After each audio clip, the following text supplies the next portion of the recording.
You know what I forgot to tell you? Hmm.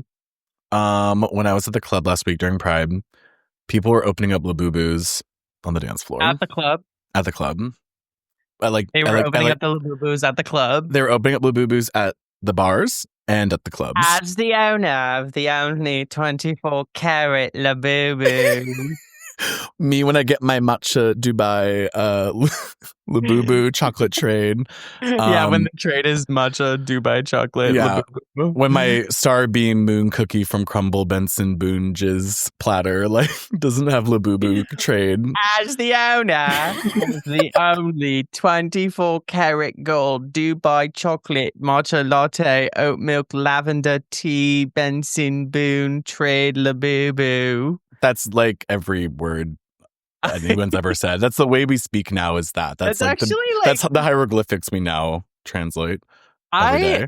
I have been noticing, especially when I'm watching reality TV now, which is what we're going to be talking about today, guys. Hi, this is TV Talk. We're going to be talking about The Valley, Next Gen NYC, hi. Real Housewives of Miami, Love Island, and All Stars 10, which there is a new episode out for us. Neither today, of us have technically, yeah. So we're going to be talking about last week's. We were not able to record yesterday, but this is still coming on Friday. When you cover TV that spans almost the entire week, there's just no way we can win. There's going to be a slight delay. So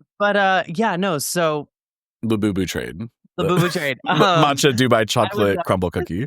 I was watching this and experiencing this when watching the TV this week, where like time has collapsed inward on reality TV. Where I suddenly like on Next Gen NYC, you have Charlie dressing like a hype beast from 2015.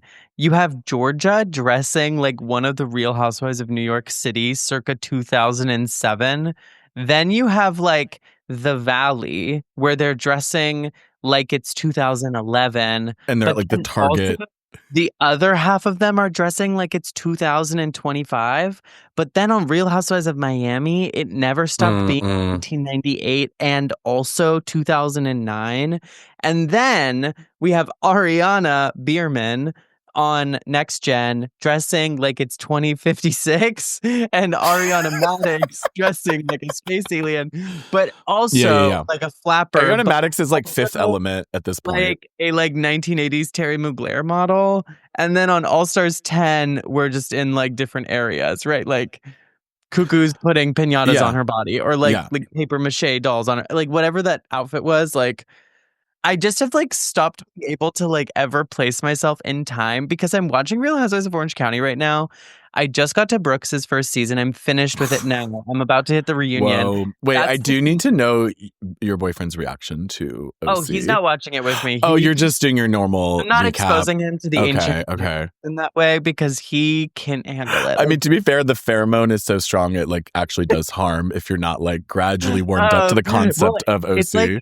What is it, the elephant foot of Chernobyl? You know, I've accepted that I have cancer, but he has to still live for the children, meaning the cats. But so I just finished Brooks's first season. That's the season where they go to Costa Rica. It's the season where we have the probably one of the most iconic Real Housewives fights of all time, which is Vicky versus Gretchen versus Alexis at the 80s party. Where the way that's about to happen again because they're all back on. And then also the iconic fight in the foyer of Heather Dubrow's house between Gretchen and Vicky. Wait, which house is this? Not Gretchen and Vicky. Vicky and Tamra and Brooks, where she's like, "Don't you ever talk about my favorite?" That one where Vicky goes, Tamara's like, "I didn't give your boyfriend the EV!" And Vicky's like, Is this in the house that has the birds shaped like the children or whatever the fuck? This is the one that she didn't build. This is the one that she. Okay. This is Heather's first season. Heather is you literally every year new house. Every time she comes back to the show, new house. Also, Gretchen's friend Sarah, I think, eats the bow off of Heather's cake. And that's actually one of my favorite scenes. That party is one of the best. Yeah. I just cannot believe that you would eat the bow off my birthday cake. It's not your birthday. Actually, I changed my name to match the last name of my husband and my children. Yeah. Isn't the bow like $150 by itself? Uninvited guest. Like, oh God. By the way, can I say, Heather is a cunt, but God, does she make good TV? She's so good at it. I'm sorry, Heather's really good at it. Here's the thing. You have to respect the craft. Heather is legitimately the worst. But like, if Real Housewives of Orange County premiered today and like this season was happening in real time, they would have driven Heather off this show with forks and like spikes and like she was new. That they just chased Janet to Europe because like she's such a good villain, but like also completely essential to that show. You know what I mean? She's so rich. She's so rich that no one can say anything about it, and it always comes up. It's always a problem. I think that like she definitely has an effect on the show where because there's nobody at her level, kind of like the Kyle of Beverly Hills, where like there does reach a point where no one feels like they can step to her because she is so rich. But like, God, that first season coming in and being like.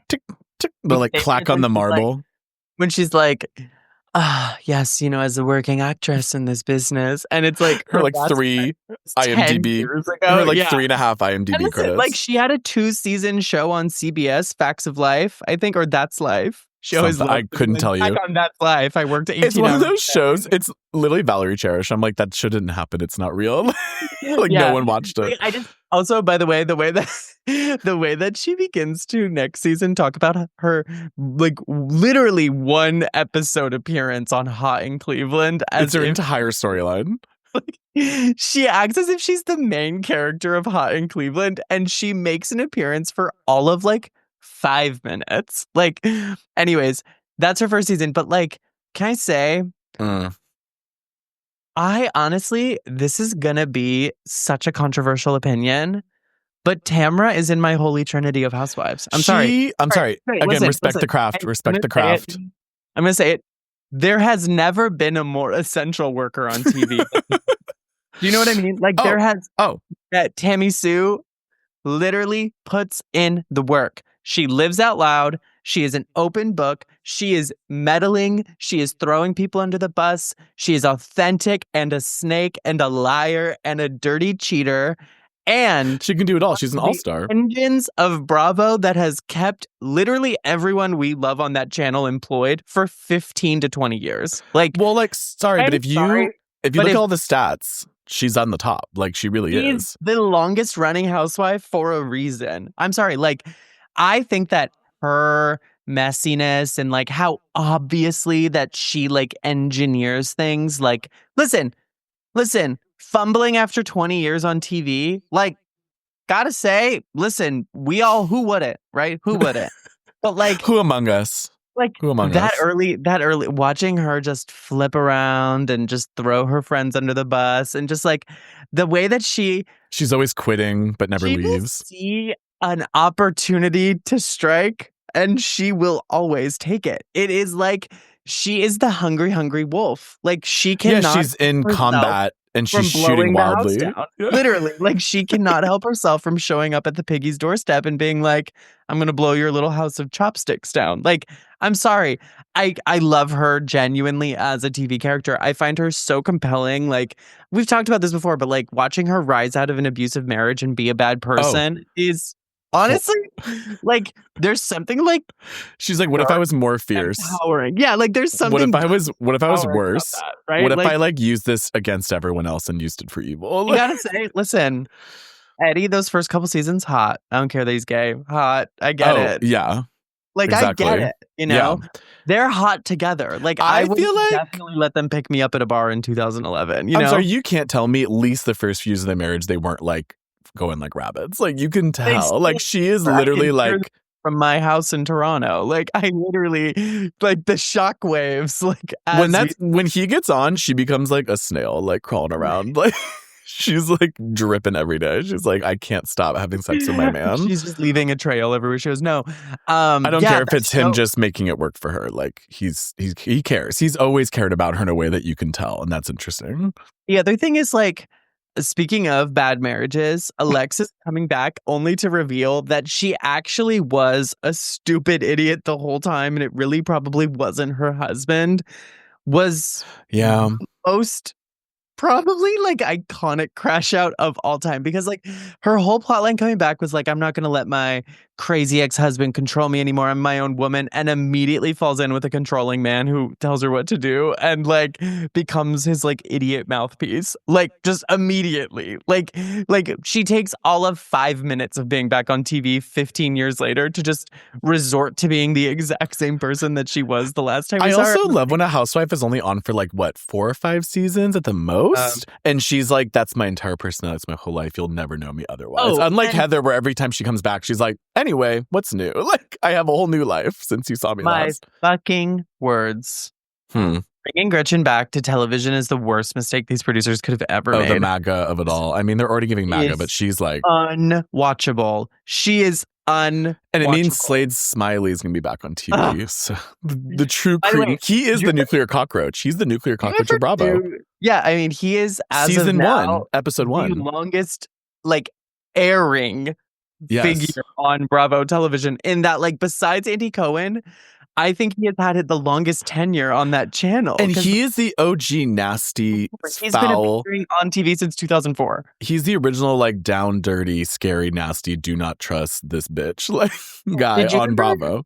Did you ever see any of the stuff about his kid that died? The one that he was never paying child support to? Did you ever see how dark that got? No, because he didn't talk about that all in the show. That was like not at all on there. Oh, let me explain. Wait, what? I can't believe I actually don't know about this. He had a kid with disabilities that was always like unspoken. What people said was the reason he never spoke to his child was that the kid had disabilities and was like having a tougher time in life because of them, and the like expenses were high, etc. And that he sort of just abandoned them because he's like, I don't want to deal with this kid and their medical. Wouldn't be shocking with his behavior and his MAGA like lifestyle now. Anyway, kid that he was never paying child support to was like wheelchair bound, like all of this. Right? Oh my god! And apparently, he stopped speaking to the kid when he was 12, right? The kid died, I believe, last year. Rest in peace. I think at 22, got cancer and died, right? Still having to be taken care of, like, almost full-time, it seemed like, by his, like, child's mother, okay?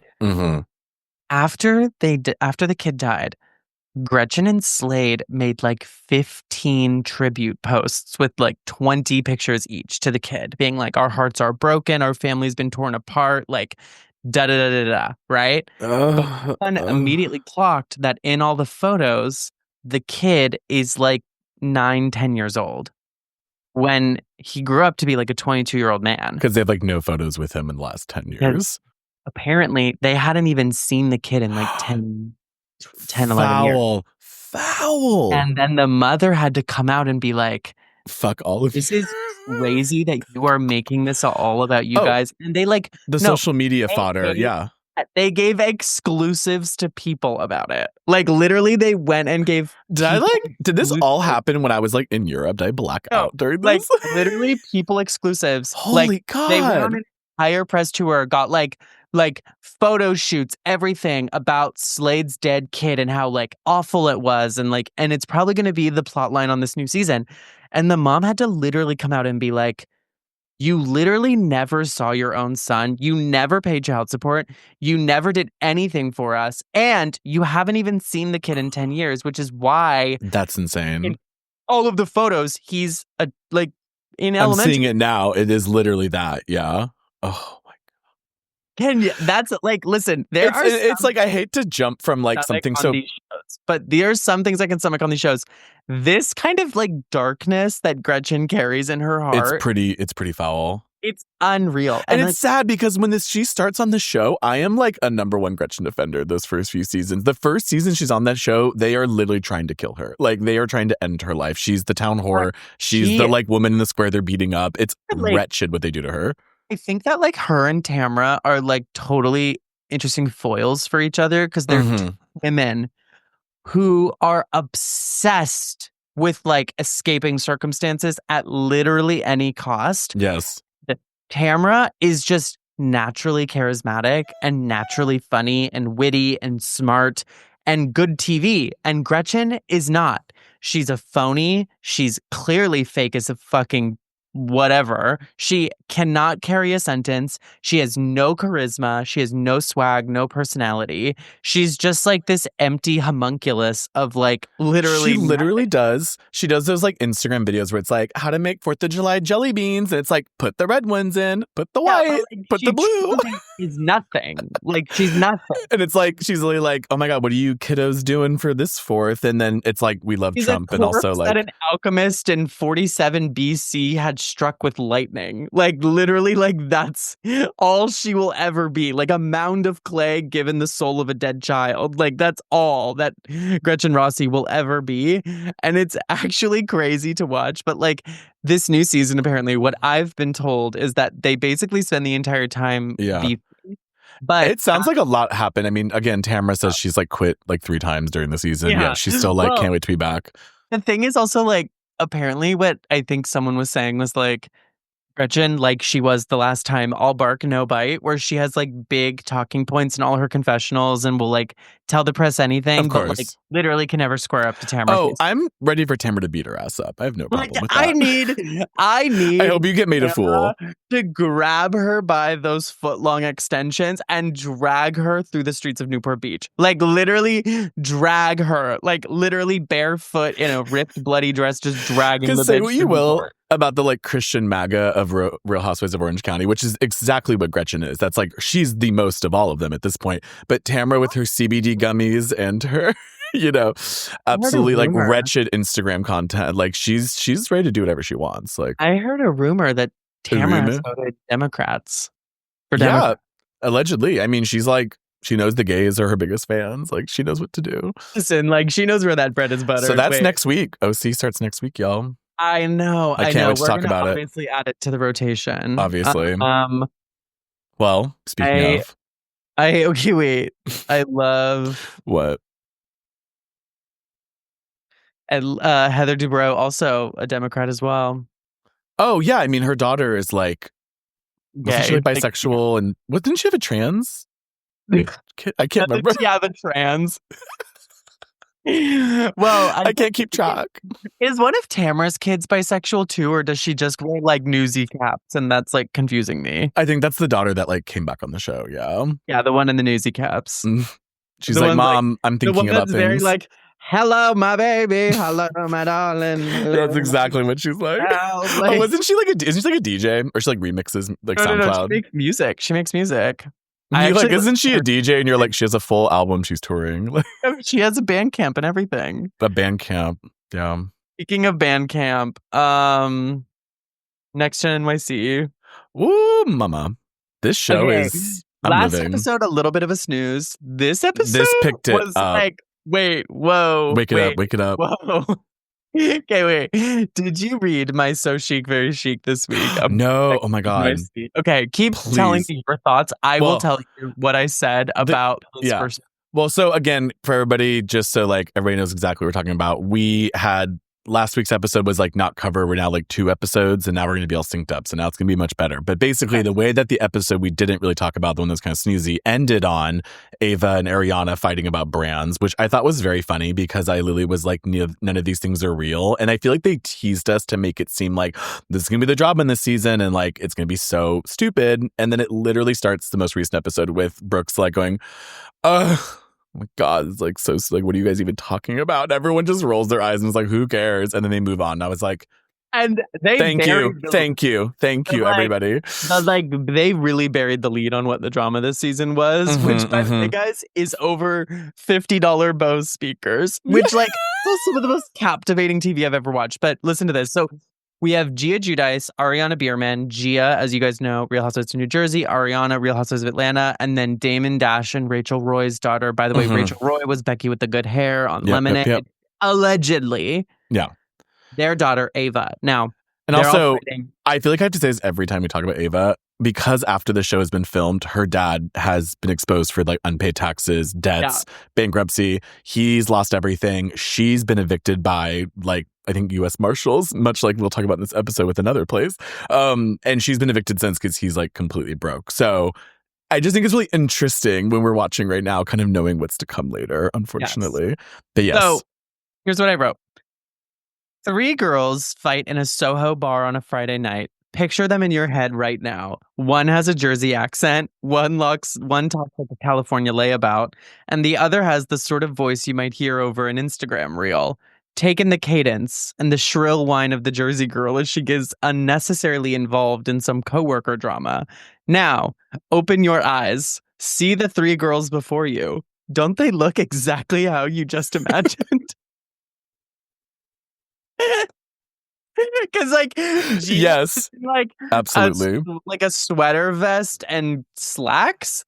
Ariana is in like a corset with like 15 feet of hair, and then Ava is in like a teeny tiny little skirt and then a mesh black top. It's she's like, always like ready to like show midriff and like serve. Yeah, and like a messy top knot. It's like okay, so that drama's whatever.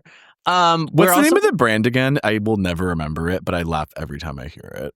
What? Ariana's quote unquote brand. Adored Angels. Adored Angels. I just have to laugh because they talk about brands like they're living, breathing animals in the room with us. And I'm like, guys, it's a concept. You haven't even like incorporated. Here's the thing.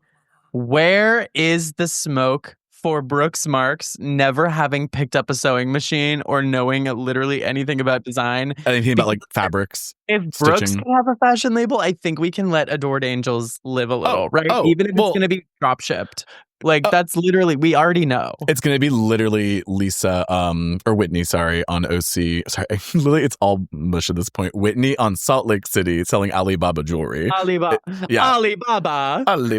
It's not Alibaba jewelry. We didn't do the shoot yet, so we had to use images from online.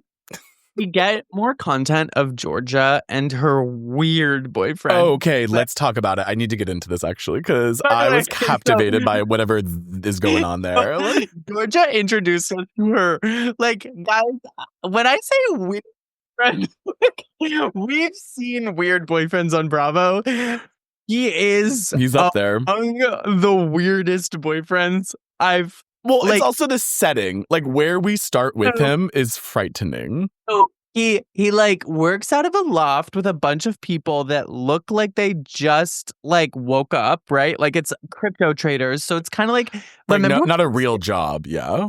Where they're like cosplaying Silicon Valley founders in 2011, where they're like on like beanbag chairs and yoga balls, like crypto trading or whatever it is that they do, right? It's like Jan whiteboards crypto and trading, which like isn't a real job. And George's always like, I'm like technically dating like a finance guy, but like he works like it's crypto. That's different. And this is how she talks, crypto. So it was like, giving pyramid scheme down. Like it's an office that like people clear out in 30 seconds when they know the feds are on the way. But their like claim to fame is that like they write all their ideas on the wall. So they just have this wall of ideas. And she's in the last episode we didn't cover. She covers like that was the only good part of the episode. She writes her like 3 ideas for like this restaurant concept she has with her business partner who does all the events with her. And she's like, it needs to be cool, interesting, sexy. And then cool, sexy, and the most important ingredient that nobody knows about is it has to be fun. She's discovered the concept of hospitality and entertainment. We also get introduced again to the business partner before we get back to the boyfriend this episode. And my favorite conversation of the episode is the business partner's like, they're like talking about like whatever. It's before Charlie gets there. And the business partner's like, yeah, so like, you know what I was thinking would be like totally cool for like a party concept? Like what if we just did like a birthday themed birthday? Like, would it be like a bouncy castle and like a sheet cake from a grocery store? What if we got like a bouncy castle, a sheet cake from a grocery store, and like balloons? Like, wouldn't that be pretty funny? Like, it's like on the nose, right? Like, it's like a birthday themed. It's actually frightening to think about, like the concept of that. I was like, we've actually discovered the concept of postmodernism. You know, like no, it's like Dada again. Like it's a simulacra. Yeah, it's okay. Like, so I have to talk about this boyfriend again, or you still want to talk about the partner? We're getting back to So, yeah. They're in the restaurant, and we're gonna do the conversation that they have. Okay. So, are we gonna talk about the thing? What thing? Like like what? About us dating. Oh, I thought you meant like the elephant in the room. Not me literally looking for the elephant in the room. It's actually exactly what she said. And then she goes, and then what does he say? Do you remember? Oh God, he was like, I feel like I love you. But you can't say that because you literally said that to a girl you met after one day. And I feel like that's like really triggering me. And like, it really is like, how am I supposed to react to that? Like, if I can't really trust you. And he also has this like weird pause and he's like, I was like, girl, what's happening? So like, I don't know. Like, I just like feel like you and I like, it's like one of those things, you know? And like, yeah. And she's like, yeah, I was know. like blacking out, to be honest. Like, it was actually like I was like, I thought they were talking about the cameras originally. And then he's like, language like is crazy. Their body language is crazy. And she's in like a slip dress from JCPenney in 1998, but it's like vintage, right? But it's like covered in yellow stains because it literally used to be someone's nightie like 30 years ago. It was grandma's nightie. By the way, is anyone watching Queer Level Tomato? Like Mel, her hair is as greasy as Mel. Like, I need to start the queer. Okay, her hair is just solid strands of oil. Like, I've never seen greasier hair. It's the fork. It's her like pizza fork. She's putting through her hair every day. She's like dipping it in fat, like taro fat. And she also laughs like this.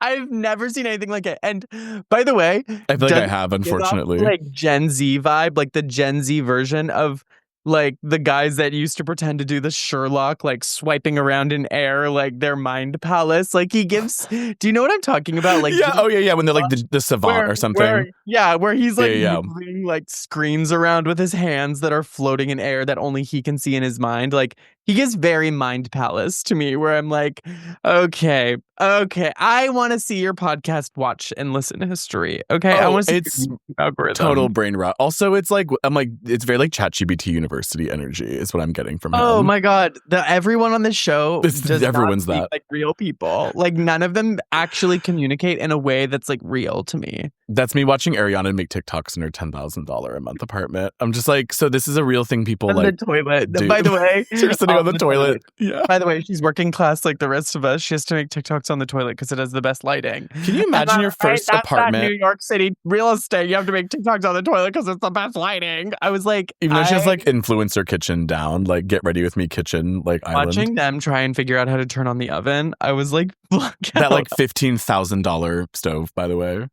So we learn that shortly after like all of the like kerfuffle of last week, the big thing on everyone's mind. Last week we got like Charlie in the Heart of Darkness, where Georgia reveals that her dad went insane after 9/11, and it kind of sounds like committed suicide. Yeah, the way they said he went upstate and died. And I was like, and how did he die? I'm not laughing at it, but it was like truly like, she goes, yeah, 9/11 really made things bad for him. It was like, and then I guess we also get the reveal that like all of the like company that he made was like not real. Like it was all smoke and mirrors Oh, or it's whatever. extremely that vibe from her. Like, she's someone who's been through like the recessions and the like bankruptcies.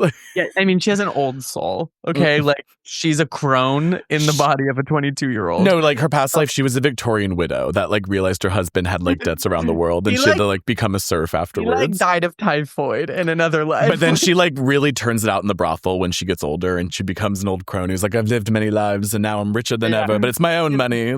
It's a glass eye that she can see the future through, you know, like. No, okay, but wait. So she's very like, I'm gonna pick women off the street, and she has like telepathic communications with them. She's like, I know you'll do well here. I see your future. We get the reveal that the 9/11. We immediately take it to a place of 9/11. It had to happen if we were going to really be next Gen NYC. Now we're in Children of 9/11. It's the generation after 9/11. This is Children of Men. So wait, speaking of real quick, when there's so much to talk about when Dylan says like, oh no, it was Dylan. I think he said since 2003 or something like that. Did you catch that? Or was it Shy? One of them said since 2003, and I went like truly gasped. I was like, oh my God. I guess it would be, right? Yeah. Anyway, yeah. I guess it would be. So, by the way, the Israeli getting caught in a conversation with the Israel defender over sexual fluidity, I was like,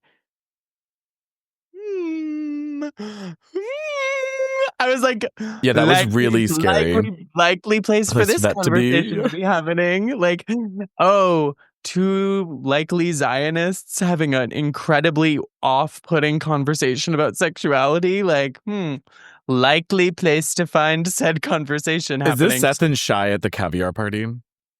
I can't talk about it yet. It was literally like, I was like, is this a sex cult about to like start? Like, is Seth recruiting? Like, like when Shy goes, I came over here to talk about caviar. So, this is weird. And Meredith is like zanned out, and she's like, okay. In the last episode, when Meredith is randomly like suspended in a net in the sky, and she's like, "How do I get over here?" Like, actually, this is nuts. No, we also get the reveal that Charlie and his dad's relationship is like incredibly dark, and Charlie sees himself as the youngest son, Roman Roy, on Succession. He's like, my life is actually just like Succession. It's like literally just like Succession. It actually is. Like, it actually is. Not as wealthy, but like close enough. He gets a $10,000 a month allowance from his dad. Which, like, you know what? I know we get into it later. It all comes out later. I have a really important question about it. I think the rent and his bills are still being paid by his dad. Like, the $10K is literally like a cash wire that's scheduled to his checking, but everything else on his dad's account. But I will also say, as it comes up later, you can spend $10K in New York very quickly. It's not actually as much. It is a lot of money. It's life-changing money. It literally is life-changing money. Well, but in New York, apartment is $10K. Exactly. And also bottle service, as we get into, that's one night going out. Like, unfortunately, if you want to be around the people that he wants to be around. Like, his dad is so rich that $10K really is like a cheap allowance, which is, again, mind-blowing. Like, shoot me in the head saying that, but... We get this, like, moment where... So, there's, like, this caviar party, right? And they all go out after, and it's, like, an incredibly weird vibe. Meredith is, like, zanned to the gods. Georgia is running the party. Shy gets caught in a conversation about sexual fluidity with Brooks Marks' father, Seth. Who's also like Adderalled out or something else. He's like, so I'm Shy. Sexually fluid. And Shy's like, he's like, have you ever hooked up with that guy? What's his name? Have you ever like switched leagues, switched teams? And he's like, okay, I came over to say congratulations about your caviar. This is weird. I literally was like this the whole time. I was like... I was literally blacking out. I was like, I can't handle this. So we're moving on because they all go out to the box. This is where it gets fun. I say, I just talked about this on How Were You Brainwashed? Incredible podcast. Yes. Listen... Are you familiar with this place? I'm like a regional fashion magazine editor, okay? And I have not one time in my life ever paid to go to the box. Like, not one single time have I ever had to pay to go to the box. That's why when Georgia said, why are when she's like, are you literally asking me if I'd spend money to go out? Like, why would I ever do that? And I was like, that's actually a real bitch. I'm sorry.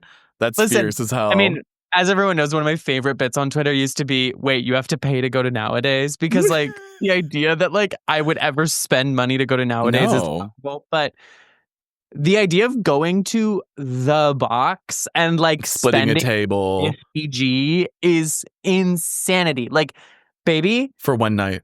These are on Bravo. You're literally on Bravo. And by the way, Bravo fans will know the box is where Jesse Solomon went with Lexi and her parents. By the way, it's a titty bar, Matt, if you're not like... No, I understood. Yeah. Like, no, I just, but so still, like, it's crazy. He went on a double date with her and her parents to the box, right? So they're all going to the box. They go. Apparently, they spend $40,000 on alcohol. I thought it was 14,000. 14, excuse me. Yeah, it's 14,000. Yeah. 14. But it's because Charlie brought like 11 girls to the party, and Riley's like, I couldn't even sit anywhere. Listen, I want to know how much money Amira has because I was like, the idea of like dropping 4 Gs and like, she literally said, how much is the table? 1,200. Oh, if we split, that's cheap. I got 1,500. I can put down. I was like, you got 1,500 you can put down tonight. I was like, the idea of saying, yeah, let's spend $1,500 tonight each. I'm like, I better be getting a 40-course dinner. I better be seeing the show of a lifetime. I better be like flown over the New York skyline. That's like, what's the most money you'd be comfortable spending on a meal? I think because I had a Michelin meal for $250 and like... That's per person, right? With alcohol? Yeah. It was like 7 courses, alcohol included. It was like incredible, right? Like, meal of a lifetime, show of a lifetime. It was incredible. It was like also like a 5-hour dinner like moment too. It was like scheduled seatings where like you had to show up at a certain time. Like you didn't get to choose your reservation. Like it was like that, right? Like... And it was the greatest meal. The idea of spending more than $250 on a meal literally fills me with so much dread. It actually makes me sick to my stomach. The idea of just being like, 1,200. Well, also doing that like regularly. I mean, like today. Like regularly. Yeah, like, like tonight. Yeah, like whatever, let's do it. I'm like, what? What? There's all this drama now because as we come to find out, Riley had to front the bill because Charlie didn't have any money. And Charlie, being an actual idiot who doesn't know how reality TV works, thinks that if he just says something, it becomes true. So he and... As usual. Gay guy. Which one, Dylan? Bisexual Dylan. Yeah. The OnlyFans. Not to erase bisexual. Poet/artist. Poet/artist. Let's not forget. They're out and Charlie just is like, I mean, if she didn't want our money, like, we'll take the free drinks. It's like, baby, it's not that she didn't want your money. You don't have any money, baby. No, she's like, let's not do it because you never follow through on your Zelle payments. That's what she was saying. She's like, my money's better than yours, and I work for it. Isn't that crazy? And Dylan's like, yeah, I'm literally whoring myself out on OnlyFans to a bunch of gay guys I'll never sleep with. And like, I'm trying to chase this dream I have, but to do so, I have to basically do like sex work on OnlyFans, which is like... Literally. To Dylan, by the way, but like you can tell the OnlyFans is like to support his dreams, and he's very clear about that. And he's like, I had no money. I like came to this city with nothing. I'm like self-made, etc. And then my like idiot loser rich kid friend, trust funder, who seemingly never has money and can never pay a single bill despite living on the 57th floor. That's how you know. Sorry, that's how you know the rent is paid by the dad, first of all. He would be late on rent immediately. Well, people want to know how rich kids have all these things in the world. It's because they don't pay for shit. By the way, when people joke about rich people being cheap, you know what they mean by that? It means that they don't want to pay. That's trick of being rich. And also, you can tell for him. I know this having worked for rich people. No, exactly. And dime a $2.99 iced coffee. And what he'll do too, what he's always doing, you can tell when they talk about how like, oh, it's always coming later and from a different account. It's because he's trading crypto and he's basically constantly on edge about his crypto balance. So he keeps the money there because he's like, oh, maybe it'll come back. Oh, it went down. So let's wait. Like, hey, wait a night. I'll send you money tomorrow. But then tomorrow it flops. So then I have to reinvest and like pull this. And it's like, oh my God, like the anxiety. And he's like calling his dad in the background of one of the shots, like, Dad, can you just add like $4,000 to the loan that I already owe you? That's absolutely bonkers. And it's to like invest in this like vegan slut sandwich shop that sells $20 vegan ham. I was like, what the fuck are we even doing right now? No, but they also want to turn it into a nightclub. I was like, this looks like a ghost kitchen AI. Like, I don't know. at the scene of some weird crypto embezzlement scheme that definitely is not going to make any money and is just going to be a money pit for everyone involved. Like, likely place to find him, I think. So Georgia and Charlie are like going back and forth. Charlie has, I shit you guys not, a $50 speaker that Georgia borrowed for something, and she has a day job, so she's never home. And this was so funny, actually, for some reason. And then he's like, no, Georgia, I'm literally having people over. I need my speaker right now. And she's like, okay, I'm out. I literally cannot give you my speaker. He's like, I will literally Postmates courier the speaker to my place from your house. Like, I need it. He's like, rage texting. They go to meet up. And the fight of the century ensues. When they're like already talking mad shit about him before he gets there, I was like, yeah. He's like, yeah, like, you know, he's always doing this. Like, he never has any money. Like, he's broke. I know what he makes, and it's like, there's no reason. Nobody likes him. Everyone's like always like mad at him. I'm the only one who's his friend. They sit down. And this man not only threatens her with physical violence within 5 seconds, he skateboards up to the table and then threatens her with physical violence. And then calls her like a cheap broke bitch or something. Yeah, he literally calls her homeless and poor. Okay, but we do have to talk about the like homeless rumors with Georgia. We're like, I'm like, she does give like, I've never paid for housing in my life, like vibes. Listen. And you know what? Respect the craft again. One of them has a name in New York City that I had heard of prior to her being on the show because we've covered her parties at Paper. Well, there you go. One of us in this conversation is doing has something. An actual name and reputation that she built for herself, and she's working creativity and ingenuity. However you and I might actually feel about the product, like, she clearly is good at what she does, right? Even if it's I also need that. She's the artist savant and her business partner is the one who keeps the machine running. Like, well, that he's a layabout with literally nothing to his name, fake college degrees he even admits he's never used and didn't even know what they were in. Yeah, the master's in hospitality management. Like, I was like, what? He's never done anything for himself in his entire life, and he has the audacity to be like, you're poor. This is the thing with the rich kids, you know? It's like, they actually think just being born rich is an achievement. Like, they actually think that is the achievement that we should all applaud them for. Oh, you know, it's so funny. I was like, there's this like YouTube channel I watch called Tilden Stone, does like historical, like, what was it like living in Roman times? Like, what was the middle class like? My favorite thing that always comes about is rich people for time throughout history, thousands of years, are always like, no, it's because I'm a good person is why I'm rich. It's because I have good blood. I have a good family. We work hard. Being rich is just the benefit of being a good person. It's, you know, it's a natural result. And it's like, no, sorry. Your money is what keeps you there. Your money is why you can do anything. And when Georgia rightfully calls out the fact that, like, if you didn't have dad giving you money, you would be homeless in a minute. And it's true. It's literally true. He doesn't know how to do anything. He's never had a job. He's never followed through on any of his responsibilities. Oh.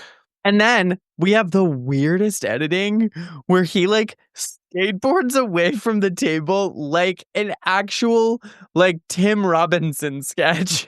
He like takes off his mic as he's yelling at her. Like 5 minutes of just uninterrupted skateboarding footage while the rest of the cast is like, man, New York City, man, making it in New York City, baby. And it's just, he's just skating on through the mean streets. He also does the whole, you wouldn't be on the show if it was for me. And Georgia's like, I don't care. That doesn't matter. Also, like, I'm giving storyline, you're not. And it's like, like, she's literally doing better than he is on the show. So it's like Jack saying, my show. And it's like, well, no, sorry. Now, speaking of incredible fights that we only just briefly bore witness to this week, we have a lot to talk about. So we're going to just briefly touch down on the one thing I want to say about Real Housewives of Miami, because we do have a lot to talk about this week. Yeah. I think I have a lot to say about Miami.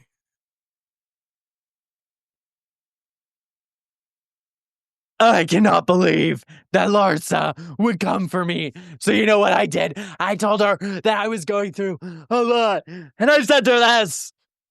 Oh my God. Look. Monkey, that's your dead dad. I've never seen anything like this in my life. So you guys don't have to know anything else about Real Housewives of Miami. Lisa Larsa, fight of the century. Two of the dumbest idiots alive. Lisa is in maybe Canada at the funeral of her dead father. Yeah. She's in like Montreal or something. Who was dying while she was walking in a fashion show in Italy. That's very clear. While everyone's like, Lisa, if your dad's dying, why aren't you with him? And she's like, I have to do me, you know? Like, and then he dies. He would be happy if I was here. She's fighting with Larsa about like all the stuff she's going through. Larsa's like, I don't care. And she's like, oh yeah, you don't care. What about this? And proceeds to take a picture of her father's corpse in the casket at the funeral. This is where I fucking screamed. And You're nasty for that. Who I usually hate gives the soundbite of the century, which she says, corpses can't travel through cyberspace. That's a no-no. She was like, this is a line being crossed. Like, this is like, you can't do this. You're not allowed to do this. Not even could I imagine my worst enemies sending me a corpse. This was literally me when that happened, by the way. This is my genuine reaction. I was like... She like also, by the way, just for context, people aren't watching. Was literally on the floor. She literally only met her dad like a year before he passed or something. It was like very recent. Child, a year before he passed. Yeah, it was like a very like we did not know each other. We didn't have a relationship. He was horrible, and like now we're making up, which is like honestly, it's its own incredibly specific horrible trauma. The like finding your dad late and like just having it, then he passes. Like it is horrible. I completely get it. But the way she's working about the grief is very bad and very, very upsetting. Never seen anything like it on anything ever. When she's at the baby shower, and she literally goes into, my dad died and why are we even talking about this? And Julia and her like horrible wife, I hate both of them more than ever now actually, are just sitting there going, why are you here? Like, basically, like, it's our baby shower. Like, why are you doing this? By the way, Martina, I genuinely think she wants to walk into open traffic every time she's on this show. When she shows up, it's very like the spirit bit me. I just say, we shouldn't talk about it. We're not the ones to talk about it. I get nothing but bad vibes about the fact that they adopted Black children. There's it's especially with how they're treating Gertie. And the preview of Gertie in the next episode going like, it's me, hello, like I'm your friend here. And Julia's fully like truly taking the mask off and is like, I don't care about you. I don't like you. Experiencing some kind of psychosis because the way that she's acting is insane. Like she's literally like, it's like they've replaced her personality. And we didn't get to talk about this, but when she throws the drink on her the episode before and everyone just is like watching her and Gertie looks like she's literally about to like cry immediately and she like fully loses it. That was horrible. He very much gives woman who dated a guy that was murdered by the Russian mob.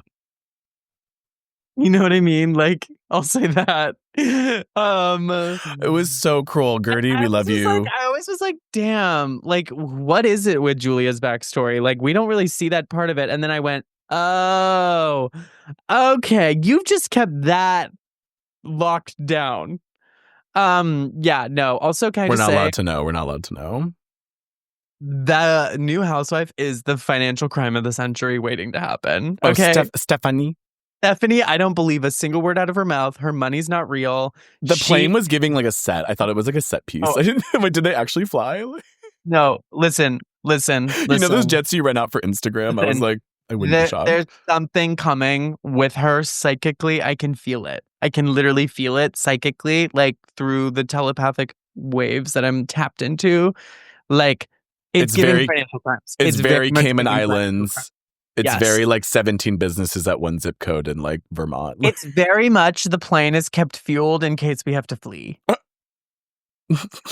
Much like Georgia's boyfriend, it's an office that can be cleared in 30 seconds. The second largest property developer in South Florida without a few bodies being buried in the swamps. Also, I don't know how anyone works in real estate in Florida and doesn't feel like the absolute dread of climate change, but I guess you have to like probably deny its existence to keep business moving. They are pumping out they're going to just pump in the money into their they're just extracting it till it goes. They're doing. The way that like, what was it? Like half of all buildings on the coastline in Florida are like going to collapse in 30 years with like... So the Valley. The high rises especially. Very minor episode. I mean, Kristen gets engaged. That's the big story. Yeah, honestly, it really was that. It was entertaining though. I like, oh yeah, when Kristen like actually genuinely could not tell it was happening the whole time. I was like, this is actually really cute. I'm like, he very much gives like girl who literally never thought that this would happen for her. Yeah, that's literally what she was saying. She's like, looking at the cameras. She's like, no, are you really doing this? Like, this isn't for the show. Like, what's happening? Like, and our friends at Sexy Unique Podcast cute. made a very correct and cruel but correct point that it's made just like really weird and sad because we saw Luke's insanity, the like flashbacks from the night. What was that? They didn't like get into that. They did not show that, right? So it was in a preview of the season. Like he has this meltdown moment, and then it was like between the episodes shown as a flashback. Like, oh, last night was crazy, and they show it for like 30 seconds, not even that. Yeah, and I was like, we see that part of his personality come out, and I was like, yeah, I don't know what's going on. I mean, my theory is still that they are close to Danny and Nia because Danny and Nia are freako Christian, like trad people. And are used to hiding secrets? No. And he is too. That's my theory. Oh, yeah. Like, secretly very, very Christian. Like, they're Christians. We need to be close to the Christians. Kristen, they're our friends now. Oh, Luke is very like, one day the judgment will come and we will be in our place. Danny, like, have you ever met a bigger snake in your life? He truly is the trolley man from The Simpsons. He's the monorail salesman? Monorail salesman, there we go. He's like the monorail salesman. Like, he smiles and the lies just... There ain't no monorail here and there ever was. Like, say that all the time. No, but you know monorail? What I mean? Yeah. He smiles and I can tell that it is a mask that he is putting on. I don't believe a single word that comes out of his mouth. He's always giving me like Christian camp counselor that like turns and then like, has the puff, has like, and is like, yelling at the children when he gets like a little too much. Like it's very like uncontrolled, Like when they like interview serial murderers on TV and they're like all smiley and jokey and happy, and you're like, this is so crazy and uncanny because like your facial movements are supposed to be expressing like joy and mirth, but all I can feel from it is like dread and terror, like that's how he makes me feel. And it's so, of course, predictable that he has the entire Bravo universe tricked. And like, let it be known, they literally were treating James Kennedy like the golden boy, a literal wife and girlfriend abuse. It's like the cycle every time. Like, yeah. They're like, remember when James Kennedy was the number one boy in the group to our Bravo universe? Oh, yeah. Everyone loved cracking jokes about him, making fun of him. It was fun until it wasn't. Okay, Love Island. Oh, the real reason for the season. Girl. Mama. Okay, should we start?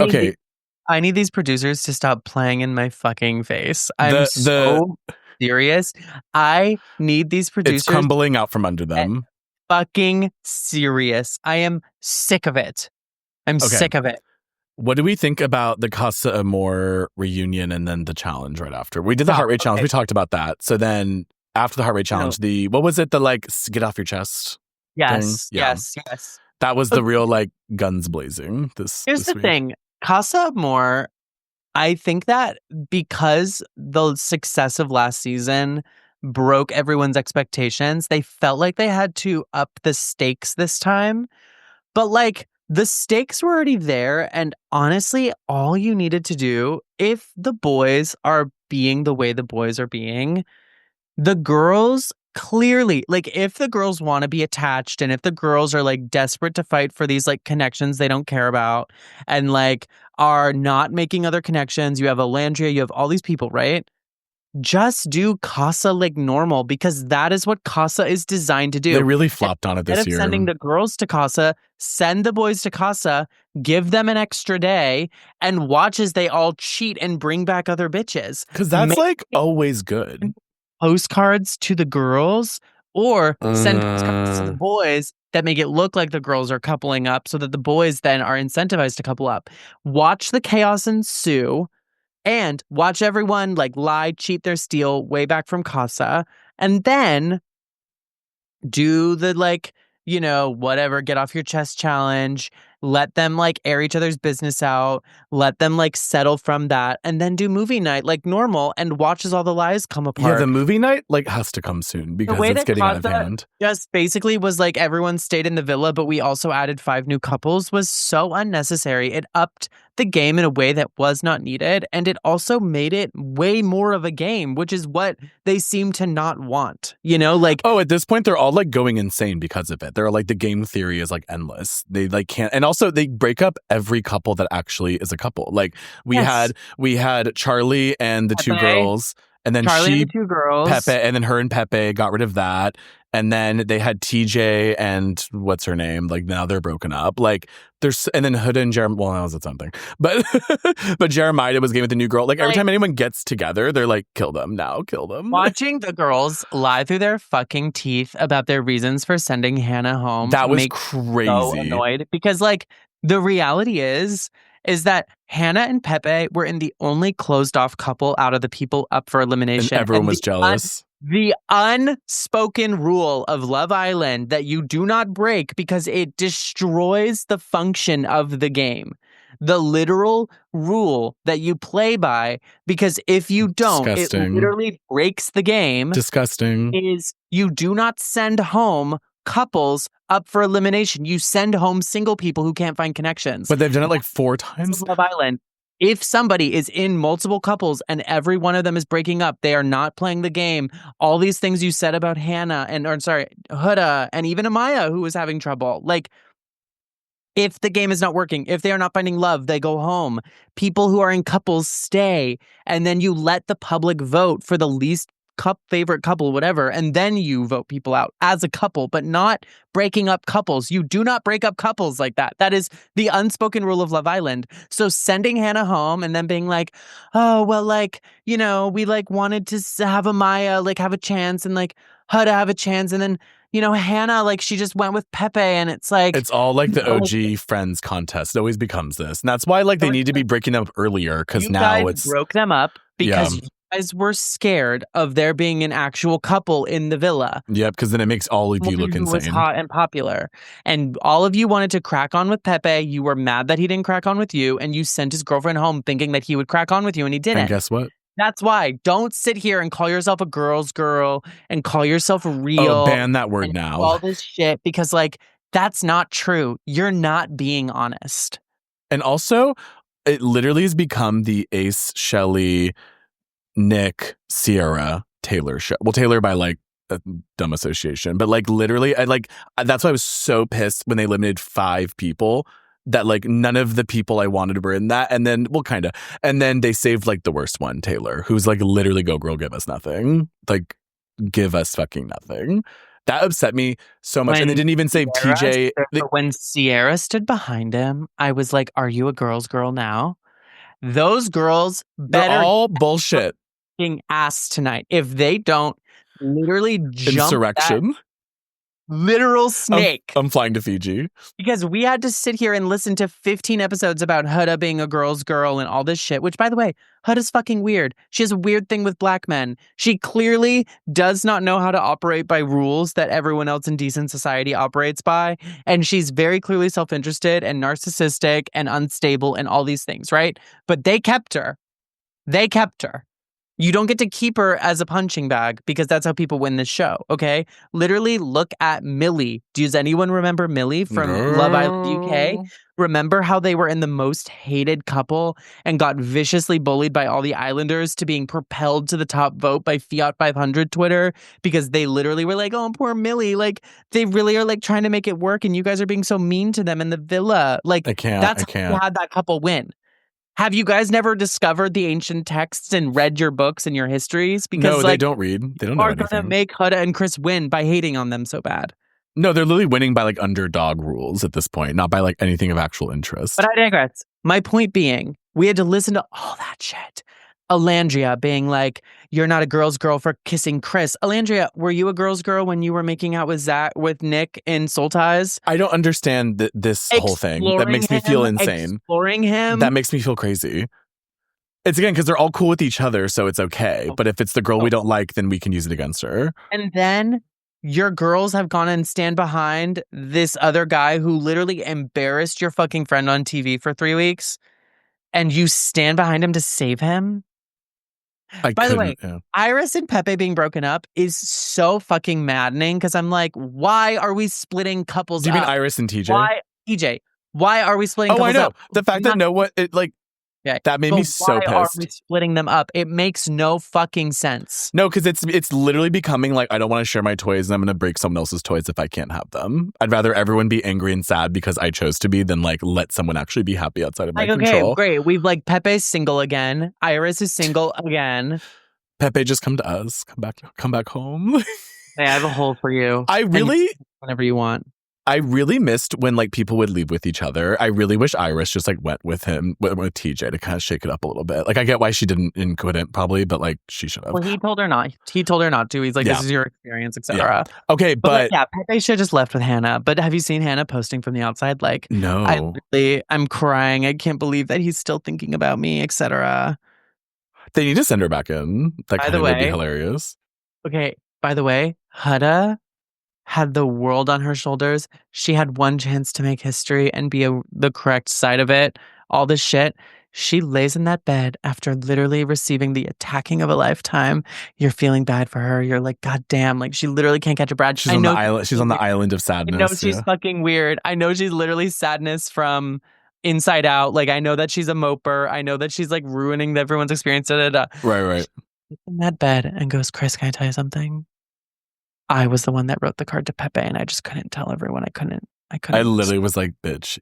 I literally I threw the remote down on the floor, and I was like, you played your cards wrong. Like, oh, no! You had one chance. I was like, take it to your grave. Take it to your grave, dummy. Okay, I will say, though, the only respite of that whole episode was seeing Ace and Shelly put in the bottom like almost every time in the ranking. Listen, I was like, that's what I'm talking about. I want to root for Shelly so bad. I loved her until the last few episodes. Now I'm like, girl, you need to like make your mind up. This is getting out of hand. Here's the thing. She doesn't want to give up Ace. She's the most beautiful woman alive and is so good at being like hot and sexy and interesting. She's funny. All these things. But like, watching her crash out over Chris. It's crazy. Then like ultimately what she's mad at. And her and Ace do not like each other. She thought that she could play the game by keeping Ace around so she doesn't look like a bad person, but also having Chris on the side to snack and hopefully choose her.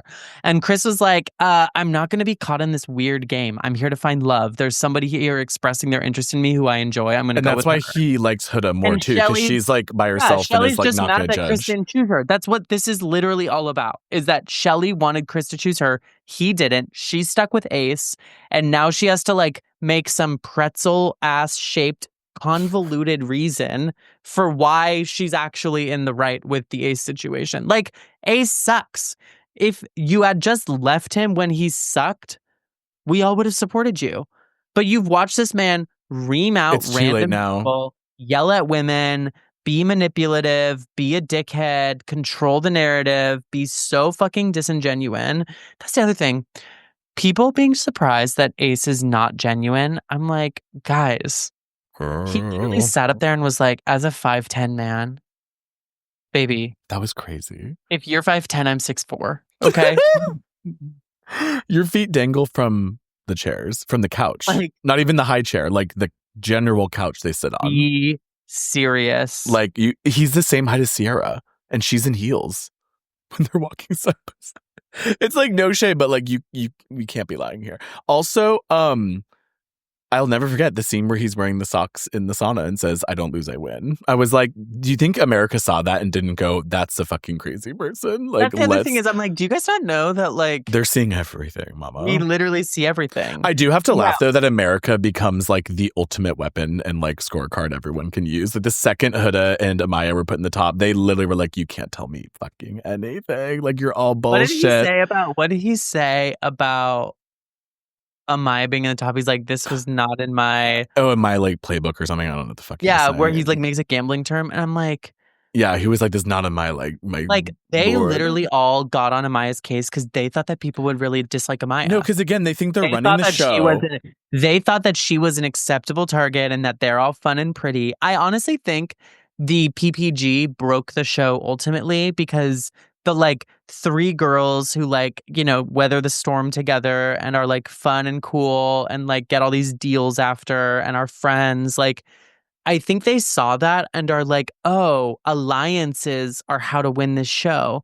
But they don't realize that there's You a still need to get in a couple. very delicate line between three girls getting over their shit together while men act around and fuck around and act like children, and three couples acting like bullies. Like, there is a very fine line between that, right? And also, they don't like each Very other. hard. And it's really noticeable. And it's like, again, when they did the ranking for all of them and they were like, you're the least genuine, you're the least trustworthy, you're like the most like shady one of the groups. And they were like in the bottom. They were literally like in 9th or 10th place. Same with Taylor. And again, they all saved Taylor. They still saved him, even though America told them that he's like not shit and worth nothing. And I'm like, you're all protecting each other. That's why I'm like, they need to literally like the producers like intervene. Also, Zach doesn't realize he's ranked so high because you had to vote for couples at the same time. And also, they didn't see like what happened just before all of that went down. Yeah, like, it was all like delayed. He doesn't info. realize he's there because Amaya boosted him up. He thinks that America likes him. I need him to also go. Like, it's watch him switch up this episode on Amaya and be like, he's gonna be like, "Oh my god, baby! Like, I cannot." When she goes, "You're weird, and I don't want to talk to you anymore." No, she goes, "You're an odd individual." I was like, literally. Finish him. He literally said, Mortal Kombat finisher. He literally said, which take to your grave, first of all. He literally said, oh, in like real life, I wouldn't have kissed you like that, but because we're on the show, I did. And it was like, whoa. Like, literally, like, whoa. You're an odd individual. I gasped. I was like, wait. She kind of ended it efficiently. Like, because I'm a circle peg, so stop trying to fit me into square holes or even stars. I was like... Oh, she like the way she's a registered nurse, but like cannot say most words correctly.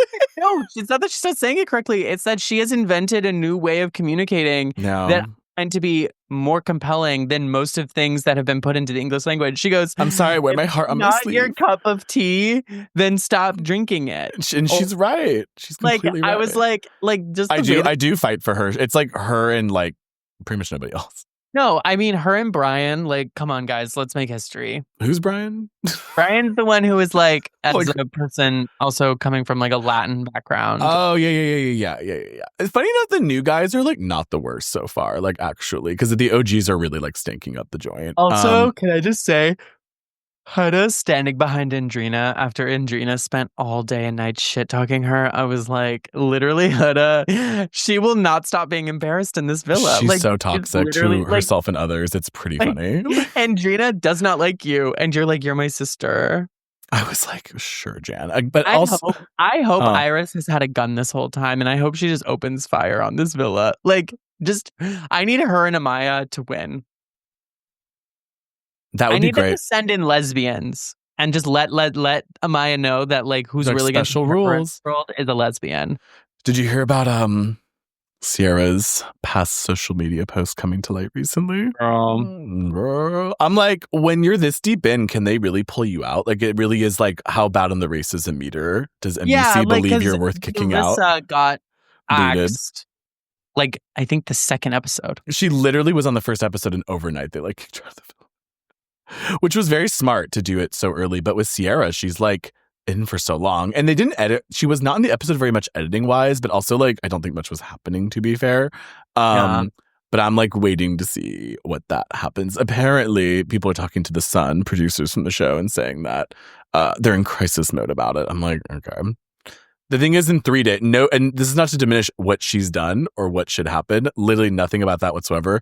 But genuinely, Love Island fans in 3 days will completely forget this ever happened. Like, I would be impressed. I would actually be impressed if everyone was still asking about Sierra 3 days from now about this. They should, but I don't think it's going to happen. And with that, I think we have to end it because we have All Stars 10 like tonight, and the Chop Ho convention is over and the merge is happening. So we'll maybe have something to talk about next week because this most recent episode was Chop City. Catch up on Gilded Age this weekend too. Yeah, I will. Yeah. There's so much TV to talk about. Next week is just so compelling this week. I know. It's really good. And then we have OC starting. It's like, oh my God, this is too much. Also, wait, you haven't played Death Stranding 2 yet. I know, I haven't. Because you're like in Canada and you can't access your PS5. No, I haven't. I'm sorry. You should Postmates courier like your PS5. It'll cost like $1,000. Will be worth it. It's so good. It's so crazy. But yeah, we'll get there. Well, I have a bunch of people coming over to the apartment tonight to barbecue. So I have to go stick a dilator in my pussy and go grocery shopping. But I love you. Fierce. I love you having a barbecue in Canada on 4th of July. Don't even think about it. It was not supposed to be 4th of July themed. It truly was just like... You're like, we're actually burning the flag tonight. It's the only way to celebrate. That's to Israel and America. Okay, so let's get out of here. Mm-hmm. 3, 2, 1. POV, you're buying your matcha Labubu cookies with crumble. Benson Boone says it's the best Labubu that you can get today. It's also 24 karat gold and has Dubai chocolate stuffed into every part of its little orb. Bye. Bye.